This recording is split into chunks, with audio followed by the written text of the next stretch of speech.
Alhamdulillahilladzi nahmaduhu wa nasta'inuhu wa nastaghfiruh wa na'udzu billahi min syururi anfusina wa min sayyiati a'malina may yahdihillahu fala mudhillalah wa may yudlil fala hadiyalah. Asyhadu an la ilaha illallah wahdahu la syarikalah wa asyhadu anna Muhammadan abduhu wa rasuluh.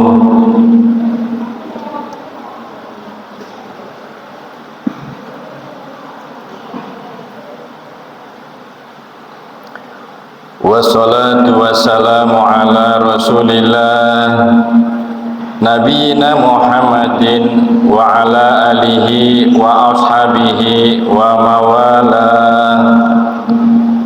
Amma ba'du fa ya ibadallah, usikum wa iyaya bitaqwallahi haqqa tuqatih faqad fazal muttaqun.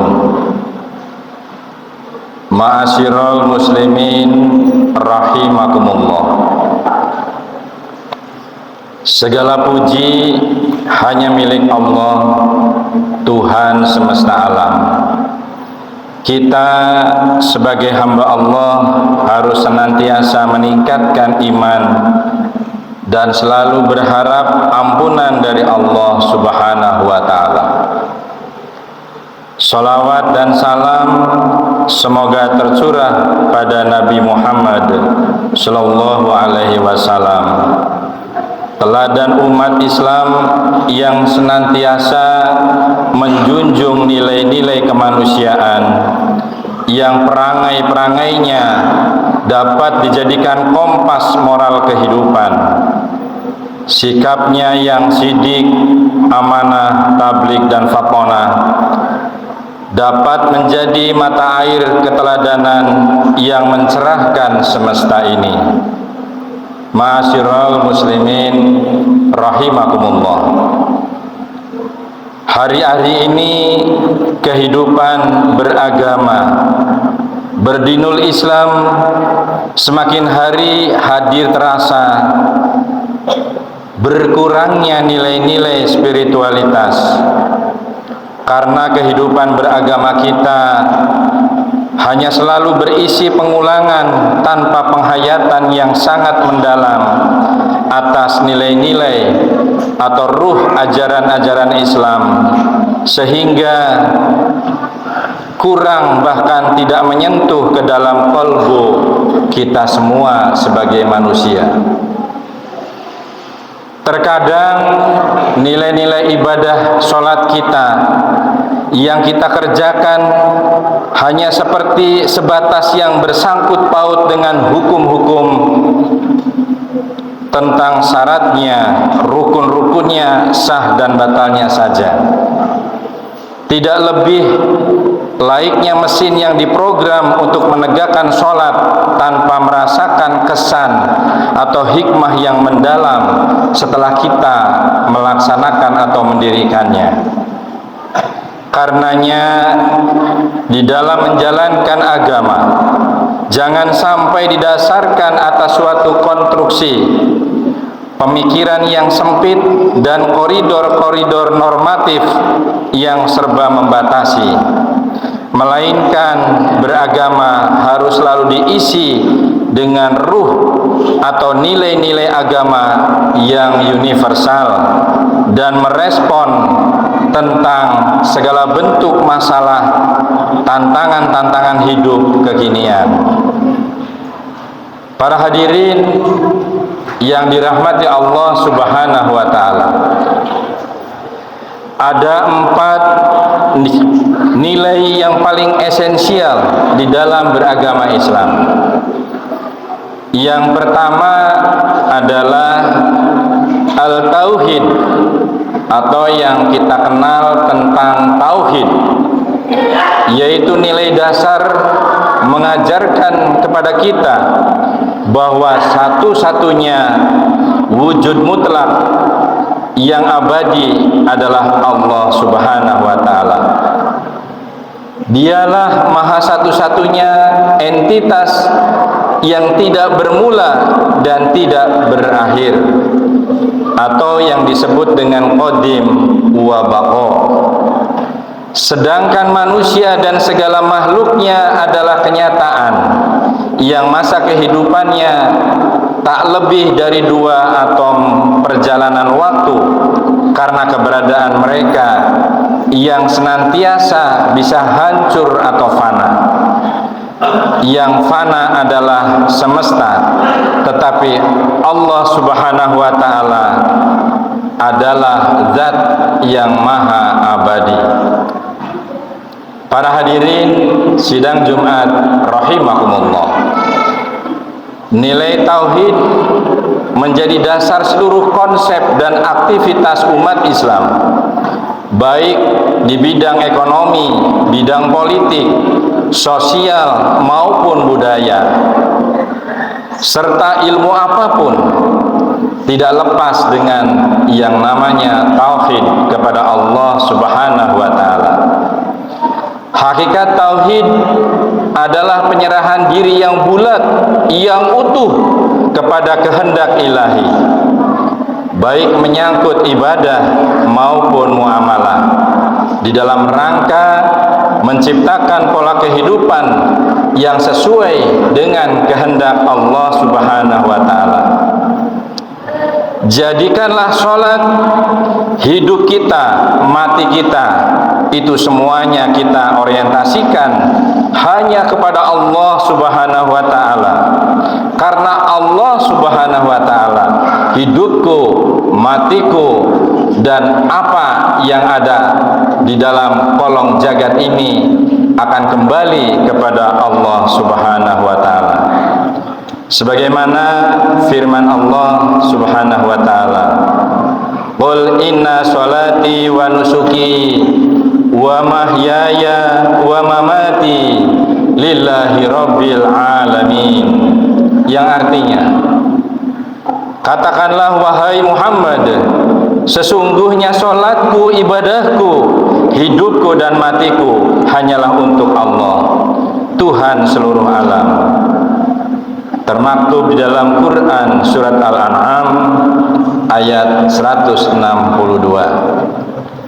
Hadirin sidang Jumat rahimakumullah, tauhid tidaklah dimaksudkan sebagai doktrin keagamaan saja dalam pengertian kepercayaan atau belief, ya. Kemudian bukan hanya sebagai kewajiban atau obligation, atau bukan pula larangan atau yang disebut dengan prohibition, tetapi pembentuk prisma pandangan hidup yang menurunkan gagasan-gagasan mulai dari etika, moral, pendidikan maupun politik, serta akhlak yang membingkai maksud saya seluruh sendi kehidupan manusia secara utuh. Ma'asyiral muslimin rahimakumullah. Kemudian yang kedua, ini adalah al-ittiba, yang bermakna mengikuti. Nilai dasar beragama ini mengemukakan tentang pentingnya setiap muslim harus selalu taat, mengikuti seluruh larangan dan perintah-perintah Allah Subhanahu wa ta'ala, sekaligus meneladani dan mengikuti sunatullah dan sunatur Rasul. Di dalam Al-Quran terdapat banyak ayat yang selalu memerintahkan kaum muslimin untuk beriktibar kepada Nabi Shallallahu Alaihi Wasallam agar hidup kita selamat fid dunya wal akhirah. Allah Subhanahu wa ta'ala berfirman, ya ayyuhalladzina amanu atii'ullaha wa atii'ur rasul wa ulil amri minkum, ila akhiril ayat, yang artinya, wahai orang-orang yang beriman, taatilah Allah dan taatilah Rasul Muhammad sallallahu alaihi wasallam dan ulil amri, di antara kamu. Kemudian jika kamu berbeda pendapat tentang sesuatu, maka kembali kepada Allah atau Al-Quran, dan kembali kepada Rasul atau sunnah-sunnahnya. Jika kamu merasa beriman kepada Allah dan hari kemudian, yang demikian itu, kata Allah, adalah lebih utama bagimu dan lebih baik akibatnya. Quran Surat An-Nisa ayat 59. Kemudian komponen yang ketiga adalah Al-Taisir, yang bermakna mudah dan memudahkan. Nilai dasar yang ketiga ini merupakan salah satu prinsip penting di dalam Islam yang diberikan Allah agar manusia tetap selalu bersemangat dan tekun di dalam menjalankan ajaran agama, terutama di dalam situasi yang serba dan sangat-sangat sulit. Di dalam kaidah usul fikih dinyatakan, setiap kesulitan pada dasarnya menuntut kemudahan atau solusi. Yang dimaksud di sini adalah usul fikih al-masaqah tajlib al-taisir. Salah satu contoh kemudahan di dalam beragama digambarkan oleh Allah. Syahrul Ramadhan alladzina unzila fihil Qur'an hudal linnas wa bayyinatin minal huda wal furqan ila akhiril ayat, yang artinya bulan Ramadan adalah bulan yang di dalamnya diturunkan Al-Quran sebagai petunjuk bagi manusia, dan penjelasan-penjelasan mengenai petunjuk itu dan pembeda antara yang benar dan yang batil, antara yang benar dan yang salah, antara yang bagus dan yang buruk. Karena itu, barang siapa di antara kamu ada di bulan itu, maka berpuasalah, dan barang siapa sakit dalam perjalanan, dia boleh tidak berpuasa, maka wajib menggantinya sebanyak hari yang ditinggalkannya itu pada hari-hari yang lain. Allah menghendaki kemudahan bagimu dan tidak menghendaki kesukaran bagimu. Hendaklah kamu mencukupkan bilangannya dan mengagungkan Allah atas petunjuknya yang diberikan kepadamu, agar kamu menjadi selalu bersyukur. Ini adalah gambaran bahwa berislam itu tidak boleh dipersulit, tetapi harus mempermudah. Tapi juga tidak boleh dianggap enteng, karena butuh pengamalan yang selalu istiqomah. Dengan prinsip kemudahan ini pula, tidak semua orang diwajibkan berpuasa. Artinya tidak semua orang harus dan kata matinya wajib berpuasa, tetapi ada beberapa kemudahan yang diberikan kepada orang-orang yang sakit, kepada orang-orang yang sedang bepergian atau safar. Nah, ini adalah bentuk taisir atau kemudahan Allah di dalam berislam.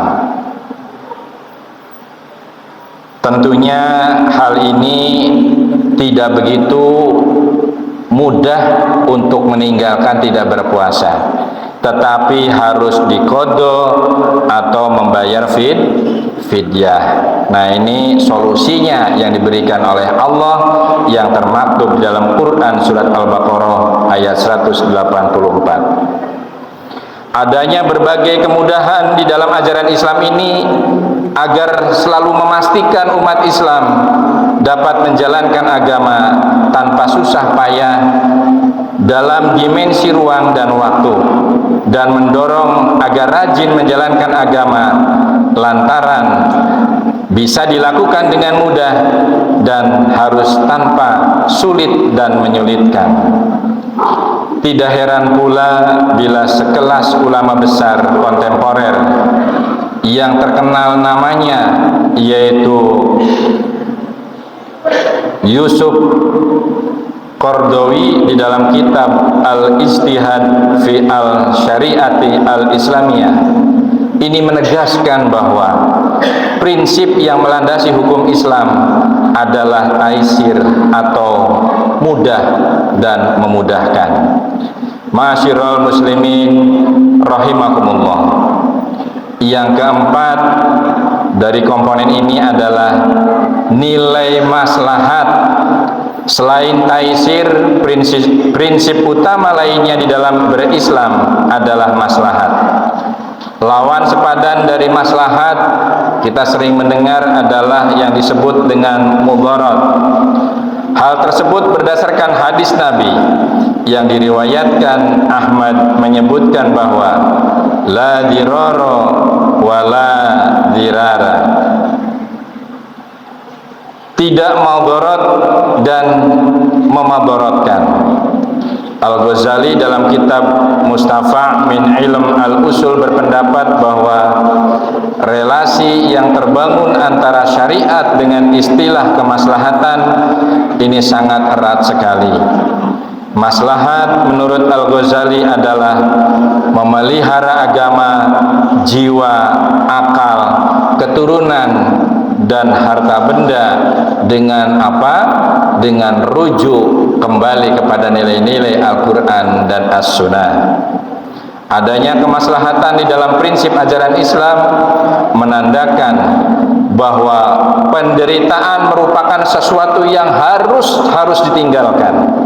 Sebab Islam tidak mengajarkan pencapaian prestasi spiritual melalui bersakit-sakit dengan sangat menderita.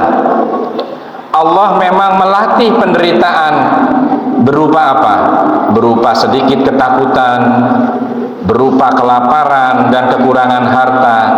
Akan tetapi hal itu untuk mengangkat derajat manusia, sebagaimana di dalam Quran surat Al-Baqarah,